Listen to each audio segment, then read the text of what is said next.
I explained in my last video that the government caused inflation by injecting money into the economy through stimulus spending and low interest rates. Their mistake was letting low interest rates run a little bit too long, and now a recession is imminent. In this episode, we're going to talk about how long a recession will run and how bad it will be. My name is Kris, and this is the Think Report.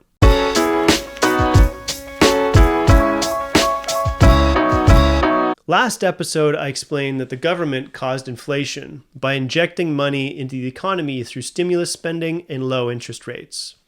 In this episode, I'll explain that this is leading to a recession. So how do we know it's heading to a recession?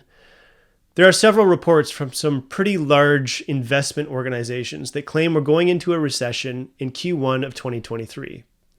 The October 12th report from RBC explains the pressure is still building. While the Bank of Canada is expected to lift the overnight rate to 4%, the U.S. Federal Reserve will likely hike to between 4.5 and 4.75 by early 2023.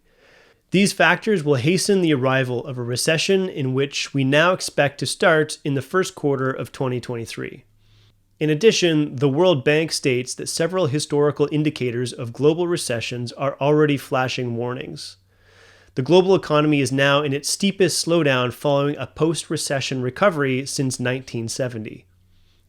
Recessions happen every 10 years. We had one in 2008, we had one in 2001, we had one in the early 90s, so it's no surprise that we're due for another one.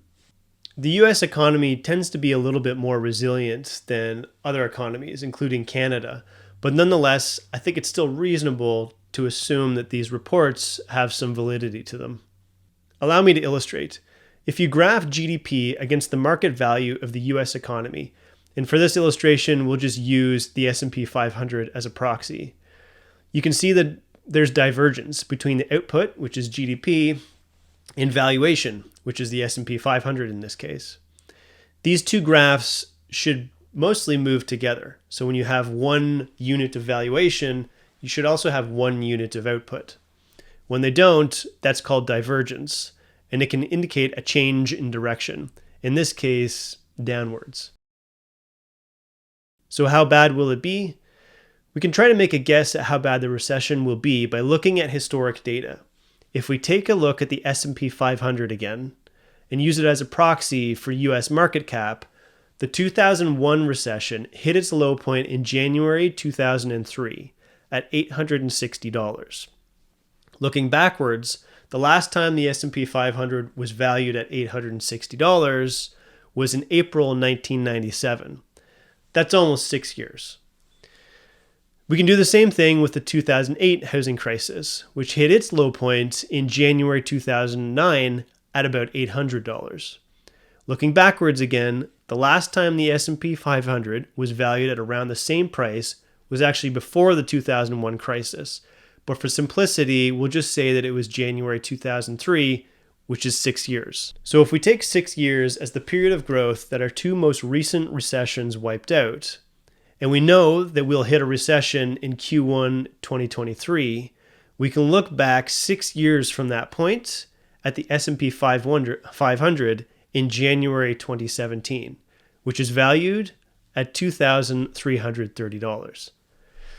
So to sum it all up, what that means is from our high point in January 2021, the S&P 500, which is our proxy for the economy, remember, will fall from a price of $4,670 to $2,330. That effectively wipes out 50% of the valuation of the US economy. The current value of the S&P 500 is $3,670, which means we currently aren't halfway to the bottom just yet. Think about that.